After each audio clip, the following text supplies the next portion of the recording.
করছে। মা, সিনেমার বাস্তব জীবন তো এক না।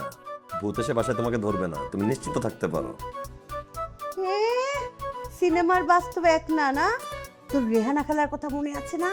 হ্যাঁ, তোর রেহানা খালাকে জিন কি করেছিল? ওরে বাবা, হ্যাঁ, তার বেডরুমে রাত্রেবেলা তাকায় দেখে ওর ছাদের চার কোনায় চারটা মাথা ঝুলছে। মনে নাই কি অবস্থা হয়েছিল? মা মা মা, এখন এসব বাদ দাও, আমাকে একটা জরুরি মিটিং এ যেতে হবে। আরে রেহানা খেলা গল্প তুমি আমাকে হাজারবার বলছো। ঠিক আছে, শুনে একটা কাজ করো, আমি তোমাকে একটা বুদ্ধি দিই। তুমি এখন ইউটিউবে যাও, তারপর তুমি একটা কার্টুন ছেড়ে দাও, তোমার অনেক ভালো লাগবে। আমি এখন রাখি মা। আসসালামু আলাইকুম। হারামজাদা ছেলে, আমি বুড়ো মানুষ, আমাকে বলে ইউটিউব ছেড়ে কার্টুন দেখতে। আমাকে কার্টুন দেখার বয়স আছে নাকি আমি মজা পাবো কার্টুন দেখে? ফালতু। কেন যে ওর বাপটা মরে গিয়ে আমাকে। মা, আপনি ঠিক আছেন তো? মার কি হয়েছে? ভেলকি হয়েছে, ভেলকি ভেলকি।